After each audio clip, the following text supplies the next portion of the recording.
guys, what's up? This is your boy once again, Neo. Hey, I wish everyone is feeling much better today. Hey, what are we up to? Let's take a look at the Yahoo Finance. Well, market has just closed for today, and Dow Jones went up 2.5% and up 1,125. Wow, amazing. S&P 500 2.9% and Nasdaq 3.8%, almost 800 points up. Hey guys, remember my last video? I said I was buying already. I did not know where the dip exactly would be, but I'm looking at the fundamentals of many companies, and many companies are expected to have strong continued growth going forward. And this market, it just punish every single company, regardless if they are good or bad. So in that kind of situation, we have to remain to keep our head above water and remain to be calm and analyze everything, what makes sense and what don't make sense. Am I not correct? And let's look at any other retail store going up, Bitcoin going up, Coinbase going up, even though they are kind of, the CEO is kind of against the Clarity Act, which we will talk about later in this video. The Boeing company went up. OMG, Boeing company, they are making all the engine for rockets. We'll be looking at NASA countdown within the next 24 hours for their flight to the moon. To the moon, right? That is what we want for each of our invested company. Even Tesla has been weak lately and still go up also. All right, let's take a look at Firefly Aerospace. Remember, they are a smaller rocket company, and they have successfully landed a commercial vehicle on the moon's surface. They are the only commercial company which has been successful in landing a commercial vehicle on the surface of the moon. And Rocket Lab, of course, also go up because they are in celebration with the NASA countdown for tomorrow's flight. AST Space Mobile, L Beauty, Redis went up, AMD, and SoFi Technologies as well, which we will discuss. Space, SPCE, Virgin Galactic, OMG, they are also celebrating the countdown for the flight of NASA. And then Snap, OMG, 14%, Circle Internet Group, and the rest, OMG, everything is green, right? All right, and then we look at our portfolio. Let's take a look. Our portfolio, SoFi Technologies up 4%, BitMine went up 7%, Lululemon almost 5%, Reddit 8.5%, AppLovin, which we no longer have any share. I sold up at $603 per share. Now is under $400 per share. So see, whenever the stocks seem to be overvalued, you really have to take action. Even though I took action and sell, right, at $603 per share, but after I sold, I saw the share price actually gone up over $700 per share. But was I not happy? No. I got in at $40 to $43 per share, and then I sold at $603 per share. It's 12x plus. OMG, right? And then Robinhood, I sold off at 130 leash, and OMG, was that not a correct call, right? Right now it's under $70 per share, and I sold at almost double this. OMG, whenever something is overvalued. But SoFi is by no means overvalued at $30 to $32 per share. It was just fairly valued, but still got punished by the general market. So it was by no means that SoFi was overvalued, but it still got punished with the overall downturn for the entire overall stock market. And then we have Navios Group, 103. Iron has not been doing great lately. There's Q2 earning report for 2026 did not show a very solid revenue growth. Why? It's because of the fluctuation and not a continuation of expected revenue growth. So there is general caution around this company now that a lot of investors want to see a very solid continuation of growth of their revenues. So meaning, most likely by the end of this year, Iron will have their next AI data center ready.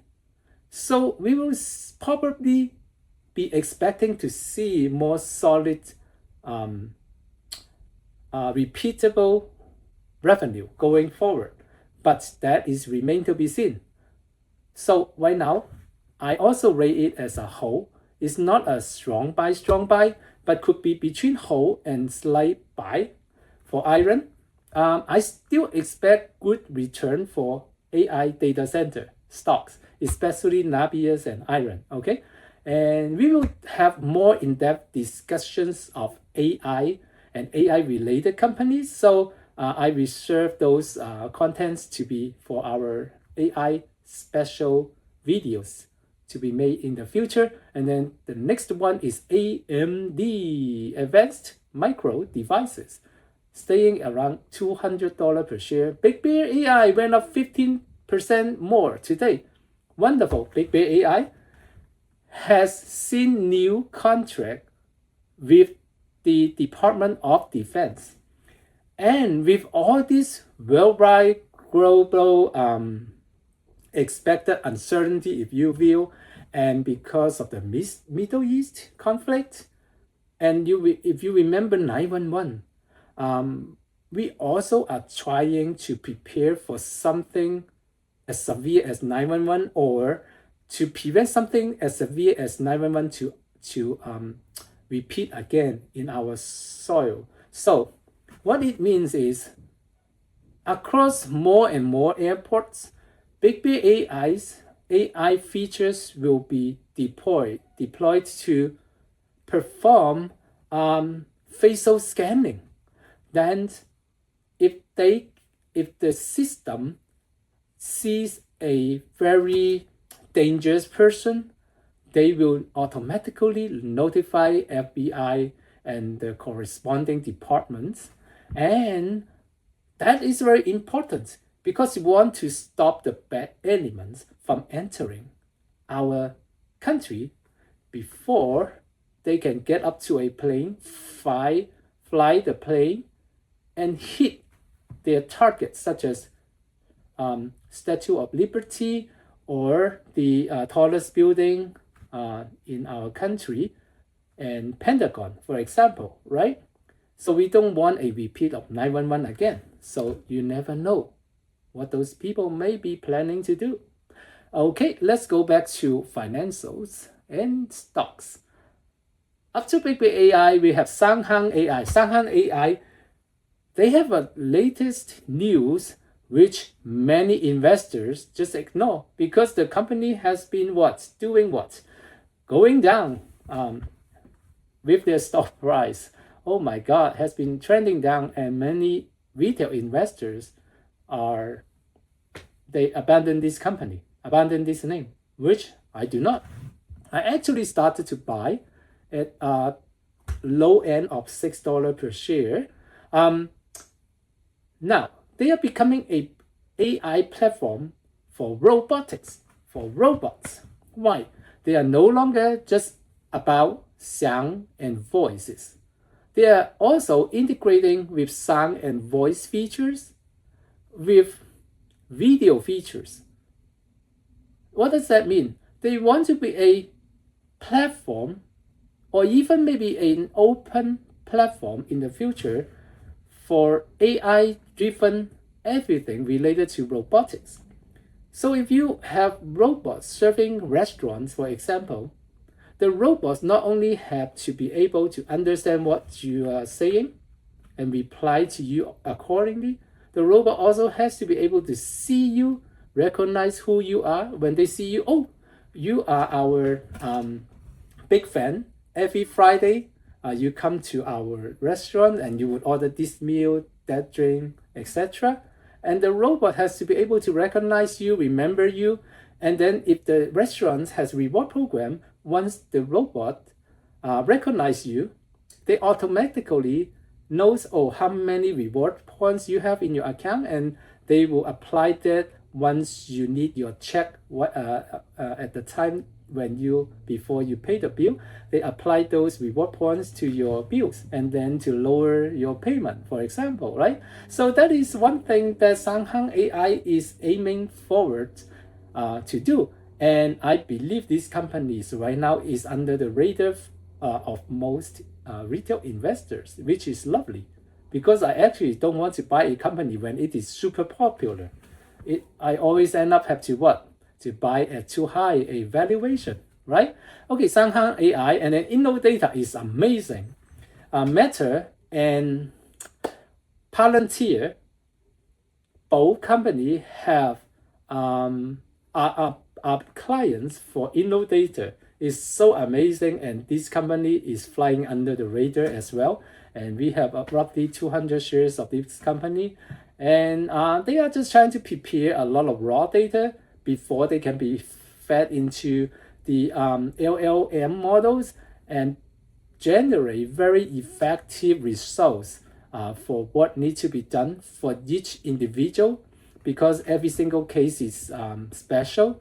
So you want to generate not the general idea from the data set. You want to have also specific data that can be specifically applied to every single transaction in every single individuals and every single customers that you have. Am I not right? And then now we have Resolve AI. OMG, their generative AI is making the online and now especially also even offline commerce more effective. And we will talk about this company when we will be talking about AI in general. And Honest Company, this company, I believe they are still in a turnaround process, and mid kind of slowly. But we will talk about this when the momentum come back. Well, when the momentum is not there, but the company is kind of still turning around, there's not much that we can talk about. Unless there's something really special, such as a very new product that is very in high demand, but which I do not see at the moment for this company. But they are really having very good products. I've been using their Honest lotion. It is so smooth. I can even apply it to my face, and it is so smooth and doesn't cause any harm or any bad effect or irritation at all. I love it so much. They can come with lavender or come with citrus or just no special scent at all. It's very nice, very nice. You can find them in any major retail shops such as Target, Walmart, or even specialty shops for beauty as well. And talking about specialty shop for beauties, ELF Beauty, amazing company, growing over 33% year over year for the top and bottom line revenue growth. My goodness, this is an amazing company. People are talking about inflation, right? Inflation, come on. When it comes to beauty, if you want to have some reputable and reliable products for your skin and face at attractive price and at affordable prices, L Beauty is the company for you. They are at a very good price category. Generally, their products are between $2 and $12. But then if you are opting for something for your facial, more for the anti-aging cream, for example, you are looking at still affordable $20, $25, compared to some high-end products over $60 to $100 per same quantity. So I believe L Beauty is also, and they have just purchased Rhode Beauty, and that is the company owned by the wife of Justin Bieber. And then I hope I did not pronounce his last name wrong. I'm so sorry if I did. But anyway, And that is a fast growth company too, Roche. And Celsius Holdings, Celsius is amazing. They are having all these amazing drinks, energy drinks with no sugar at all, and they are fruity and very tasty.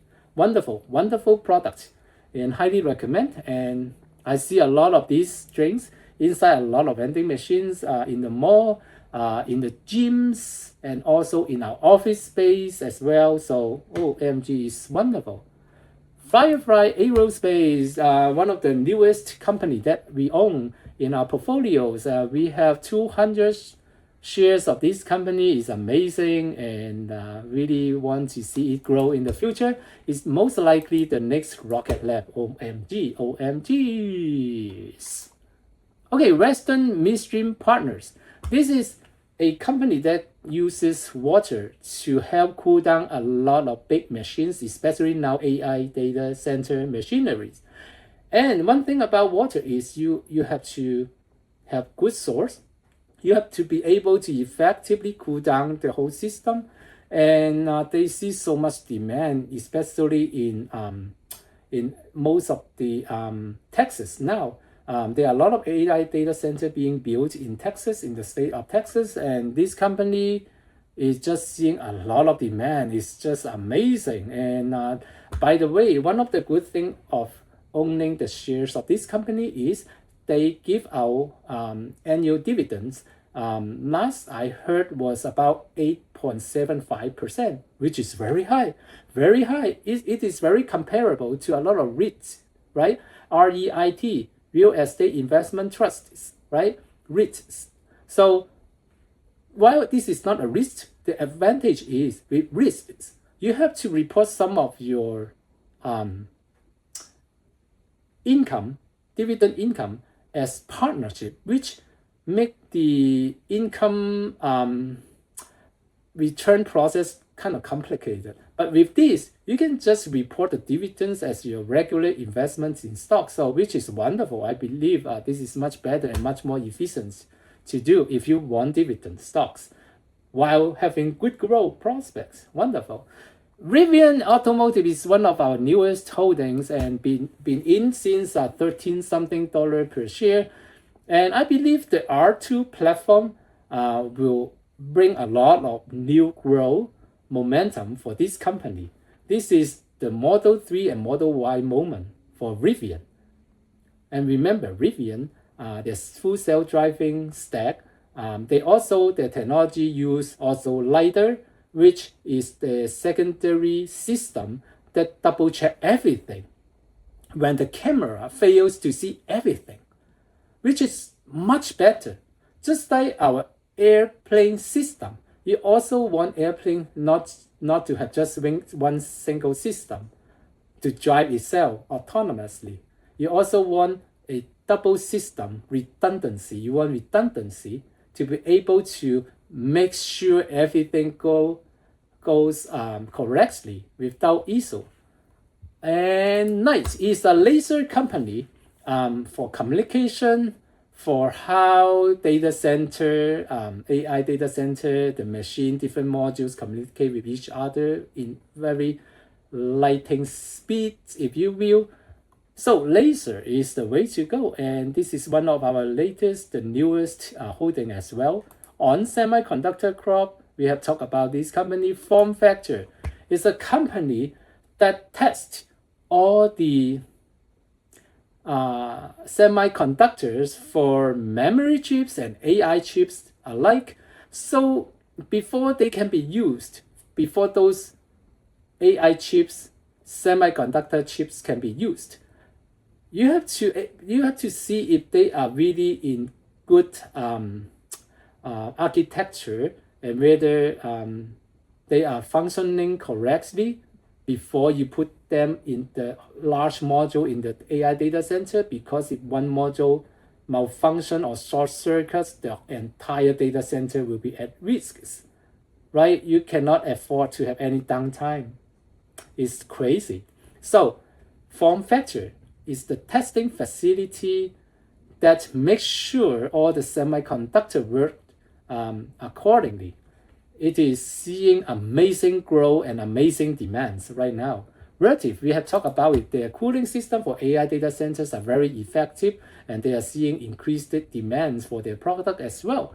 NIO is another crazily wonderful Chinese electric car company. Why? In 3.2 minutes, you can exchange an almost empty battery with a fully charged battery, 100% up to 100%. And then you are ready to get on the road again, which is wonderful. And their cars, even though their highest, most luxurious vehicle, which is the ET9, only costs roughly around $120,000 USD, but their technologies and comfort features rival with that of a $250,000 USD equivalent high-end luxurious car, which is crazy. You have to see some of the YouTube videos to be able to understand more about this company. It's crazy. All right, and then the next, let's take a look at why Firefly Aerospace is shooting up 20% today. Let's go, people. NASA countdown for tomorrow's flight to the moon. To the moon. Launching soon. Good afternoon. You're looking at a picture of the Artemis II crew. This was taken yesterday at Launch Pad 39B with the SLS rocket and Orion spacecraft. Our first launch attempt for the Artemis II mission is tomorrow, April 1st. The 2-hour launch window opens at 6:24 p.m. Eastern Time. Welcome. I'm Antonia Jaramillo, and this is the pre-launch news conference. All right, and then the next we will be looking at the specs for the rocket. No matter how many space launches you have seen, you've never seen one like this, because the Space Launch System is a vessel unto itself. This is a beast. Taller than the Statue of Liberty from the base to the tip of the torch, well over 300 feet. It weighs around 6 million pounds, but that's okay because it can produce about 8 million pounds of thrust, starting with those two big solid fuel boosters on the side there. They will both burn straight through at the beginning, giving it that extra boost as it gets off the ground, and then they will fall away.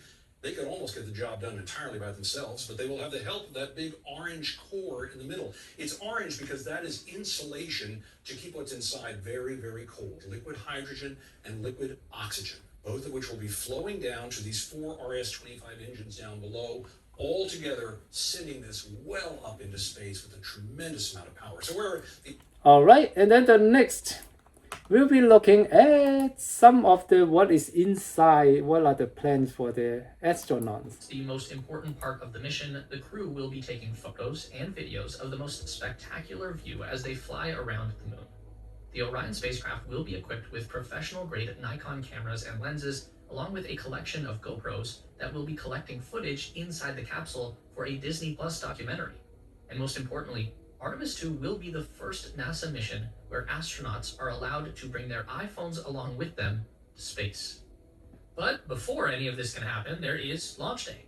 This is what NASA has spent the better part of the last decade preparing for. They have already completed the first uncrewed test flight with Artemis I in November 2022, but now it's finally time for the real deal. The rocket and spacecraft are already on the launch pad and going through final checks as we speak. What we are looking at is actually two separate vehicles. There is the SLS booster and the Orion spacecraft. Beginning with SLS, this is the most powerful human-rated rocket booster ever made. So when our crew lifts off, there will be more thrust under their seat than any person has ever experienced. The majority of that power comes from two solid rocket motors strapped to the sides of the main rocket body. If you've ever flown a model rocket with that little cardboard tube of propellant, this is the exact same concept, just much, much, much bigger. Each side booster is the height of a 17-story building and capable of producing 3.6 million pounds of thrust. That's more power than two SpaceX Falcon 9 rockets combined. These also have some extra decoration for Artemis II with a big America 250 painted on the side of the booster. That is in celebration of the nation's founding in 1776, 250 years ago. It's a fitting tribute to put on this rocket when you consider that SLS and Orion were built by over 3,200 American suppliers and contractors across every state of the USA. In the middle is this giant orange fuel tank that will be filled with liquid hydrogen and liquid oxygen. On Earth, we are typically going to find hydrogen and oxygen in the form of a gas. So to convert that into a liquid state, we have to make it very cold, taking it down below negative 100 degrees to a cryogenic temperature.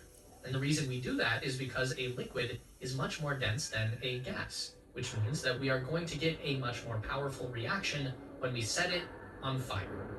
Down at the base of the fuel tank is where all of the fire happens. We have 4 RS-25 rocket engines that combine the 2 liquid propellants and ignite them to create even more liftoff power.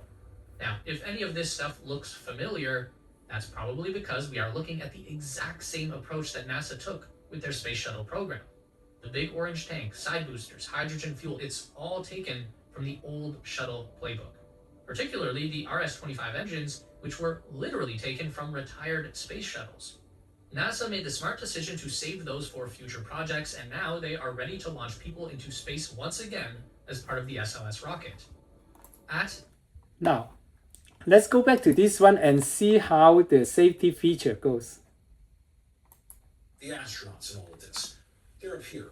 That's where you'll find the Orion Crew Module. Just below it, the service module that will supply water and oxygen and all sorts of things to the crew up above. And below that, another big booster, which will send that part into a giant elliptical orbit around the Earth before sending it on its way. One more thing, you'll see that upside down ice cream cone up there?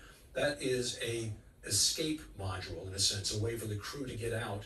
Even when this rocket is going thousands of miles an hour, it could bring them safely back down to Earth. Of course, everybody hopes that this doesn't get used, that everything falls off as it should properly, and the Orion crew is on its way on this historic return to the moon.